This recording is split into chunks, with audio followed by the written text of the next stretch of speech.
Hello welcome back students. Class 8 के विद्यार्थियों के लिए the Shri Krishna eating house chapter का सेकंड पार्ट मैं बताने जा रहा हूँ आज। तो सेकंड पार्ट आप समझ लें बहुत अच्छी तरीके से, और आपके एग्ज़ाम्स में आपको कोई दिक्कत परेशानी समस्या नहीं होगी। तो वीडियो को एंड तक देखना बच्चों। चैनल को सब्सक्राइब कर लो यदि आपने चैनल को सब्सक्राइब नहीं किया है तो। चलिए स्टार्ट करते हैं। He would have to remain silent if the man in the shop next door had not proved friendlier। यहाँ हरी जो है वो उसको साइलेंट होना रहता है, यानी बिल्कुल चुप रहना होता है जब तक कि अगला जो गेट पे आदमी खड़ा रहता है वो फ्रेंडलियर बिहेवियर नहीं करता, तब तक वो उसे चुप रहना होता है। It was a watch repair shop with its name printed on a signboard over the door, ding dong watch works. और जहाँ खड़ा है वो क्या है, एक वॉच रिपेयर शॉप है, यहाँ जहाँ घड़ी ठीक किया जाता है, जो कि साइन बोर्ड पे उस दुकान का नाम लिखा हुआ है, डिंग डोंग वॉच वर्क्स। या डिंग डोंग वॉच वर्क्स उस दुकान का नाम है। देखो कैसे साइन बोर्ड पे लिखा है डिंग डोंग वॉच वर्क्स, ठीक है। And when Hari came out to empty a pail of garbage into one of the big concrete disposal units built on the roadside, the man who stood at the corner wearing a small black cap and with an eyepiece fixed to his eye, working at a minute watch, he held in the cup of his hand, looked at him and smiled। जब भी हरी जो है empty जो कचरा होता है उसको फेंकने के लिए आता है, तो वो जो आदमी है अपने काउंटर पे खड़ा हो जाता है, जो स्मॉल कैप छोटी सी कैप पहने हुए है ऊपर में, देखो माथे पे, and with an eyepiece fix to his eyes. अक्सर जो घड़ी ठीक करते हैं वो अपने आँखों पे कुछ इस तरह से लगा लेते हैं दूरबीन जैसा, ताकि छोटे पार्ट्स जो हैं घड़ी के वो दिखाई पड़ जाए। Working at a minute was watch that he held in a cup of his hand, looked at him and smiled। वो अपने काउंटर पे खड़ा होकर के हरी को देखते हैं और स्माइल करते हैं। हरी स्माइल बैक, और हरी भी स्माइल करते हैं उनको देख करके। The old man looked so much like Syed Ali. वो आदमी जो है उस सईद अली की जैसा लगते हैं देखने में। The man who had spoken so well at the meeting by the black horse that Harry instantly felt here was another fine and impressive man who he could trust and who would understand him and try to help him। वो सईद अली के जैसा ऐसा लगता था, चूँकि meeting में जो जिनसे बात हुई थी वो सईद अली जैसा ही था। The old man looked so much like Syed Ali the man who had spoken so well at the meeting, यानी मीटिंग में जिस आदमी से बात हुई थी उसी के जैसा उनका चेहरा मिलता जुलता था, सईद अली की जैसा। अब हरी को लगता है कि यह वो आदमी है जो काफ़ी इम्प्रेसिव हैं और जिस पे वो हरी विश्वास कर सकता है, और यह आदमी भी हरी को समझ सकता है और उसकी मदद करेगा। ठीक है, हम लोग आगे बढ़ते हैं, देखते हैं। So a new boy at the Shri Krishna eating house called the old gentleman. अब वो आदमी बोलता है जो घड़ी के दुकान में बैठा था कि श्री कृष्णा ईटिंग हाउस में तुम नए हो। Then went back to his examination of tiny watch but continued to talk to Hari who stood on the pavement staring open mouth at all the clocks and watches that glittered in the showcase. वो इतना बोल के तो counter अपने काम करने के लिए चले जाते हैं, छोटी छोटी घड़ियों को देखने के लिए, उसकी मरम्मत करने के लिए, लेकिन वो हरी से बात करते रहते हैं। हरी पेमेंट पे खड़े हैं, बिल्कुल सामने जो रास्ते हैं वहाँ पे खड़े रहते हैं, निहार रहे हैं घड़ियों को, अपना मुंह फाड़ के निहार रहे हैं सारी घड़ियों को जो शोकेस में लगाए हुए थे, जो काफ़ी चमक रहे थे। New to the city he asked in the high pitch rather cracked and reedy voice. Hari nodded yes. फिर वो आदमी पूछता है कि इस शहर में नए हो, तो हरी का जवाब आता है हाँ नया हूँ। चलो बच्चों आगे बढ़ते हैं, हम लोग देखते हैं इसका।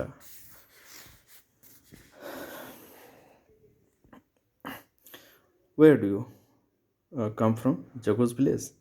वो आदमी पूछता है कि तुम कहाँ से आए हो? जगू के विलेज से। Oh no, I don't know Jagu at all, I come from Thul.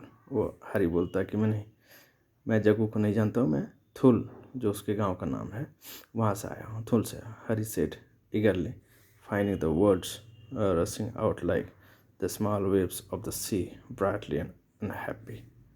It was the watchman of a big building on a hill who brought me here to it, and I have stayed here. वो कहते हैं कि जो building के जो आदमी हैं, watchman, जो बड़ा बिल्डिंग जो था उसका जो वॉचमैन है, वो मुझे लाया था यहाँ खिलाने के लिए, लेकिन मैं यहाँ रह गया और काम करने लगा। Other people have come to Jagu for help. बहुत लोग आते हैं जगू के पास हेल्प के लिए। The old man nodded, poking about the watch mechanism with long fine needle. वो घड़ी की मरम्मत करते हुए बोलते हैं कि बहुत लोग यहाँ आते हैं जगू से मदद के लिए। He is silent man, never speaks to anyone, but he has been good to many. Jagu एक बहुत सिंपल सरल आदमी है, ज़्यादातर किसी से बात नहीं करता है, लेकिन लोगों की मदद करता है। Like those two boys who work for him. उन बच्चों को भी मदद किए हुए जो हरि के साथ काम कर रहे हैं श्री कृष्णा ईटिंग हाउस में। Their parents were killed in a railway accident. उन दोनों बच्चे के जो पेरेंट्स हैं, गार्जियन हैं, वो रेलवे एक्सीडेंट में मारे गए थे। दे were all living in a railway platform, as many do, who come to the city to find work, and one day a train ran over parents as they were crossing the line to fetch water from pump. वो railway station पे रह रहे थे, लेकिन उसके parents जब पानी लेने के लिए रेलवे के उस पार, क्रॉसिंग के उस पार जाते हैं, तो रेलवे एक्सीडेंट में उन दोनों की डेथ हो जाती है। There is a station where it happened. ये स्टेशन पे हुआ। ही waved his fine yellow hand with a long needle in it down the street and then continued. That's when Jagu found the boys as he was coming to work in the morning, and he brought them here straight away and gave them food and shelter and work. अब वो दोनों बच्चों को जगू ने ले आया और दोनों को खाना और रहने का जगह दिया, काम भी दिया। He was shocked by the story, but he did not like to be brought off as another orphan in Jagu's care. जगू की ये कहानी सुन करके वो हरी शॉक रह गया, लेकिन हरी को अब ये भी नहीं लग रहा था कि कोई और जो है ऑर्फन, अनाथ, जगू के यहाँ आए। He did not have parents after all, even if one was a drunkard and another an invalid, and a home, a proper home, not just a place on a railway platform. Thinking of them, he suddenly said, Sir, can you tell me where the post office is? I wish to buy a postcard. उसकी कहानी को सुन करके जगू की कहानी को सुन करके सोचते हैं, और घड़ी जो ठीक करते हैं उससे पूछते हैं कि यहाँ कोई पोस्ट ऑफिस है? I wish to buy a post card. मैं एक पोस्ट कार्ड लेने चाहता हूँ। आहा, laughed the old watchmaker, winking at him from behind the eyepiece. Suddenly remember, you had someone to write to, did you? Yes, you must write. वो घड़ी जो बनाते हैं वो हंसते हुए बोलते हैं, आँखों को ब्लिंक करते हुए, पलक झपकते हुए बोलते हैं कि सडनली रिमेंबर्ड यू हैड, या कहते हैं कि तुम कुछ लिखना चाहते हो, ठीक है ज़रूर लिखो। Go straight up the road next to the electric substation, there is a post office, have you money for a post card or can I lend you some. वो एड्रेस बता देते हैं कि पोस्ट ऑफिस कहाँ है, कि road के सीधे चले जाओ और इलेक्ट्रिक सब स्टेशन के पास पोस्ट ऑफिस है, और फिर ये भी पूछते हैं कि क्या तुम्हारे पास पैसे हैं खरीदने के लिए पोस्ट कार्ड, या फिर मैं तुम्हें दूँ। Harry gratefully took the coin from him, promising to return it as soon as जगू paid him his salary. Harry उनसे पैसा ले लेते हैं पोस्ट कार्ड खरीदने के लिए और उनसे प्रॉमिस करते हैं कि जगू जब हमें सैलरी दे देंगे तब वो रिटर्न कर देंगे पैसे उनको। And then hurried off to the post office, और फिर पोस्ट ऑफिस की ओर चले जाते हैं। Having bought the card he had to have a pen to write with, and for this he return to the watchmaker, who seemed more likely to have won than the owner of the eating house.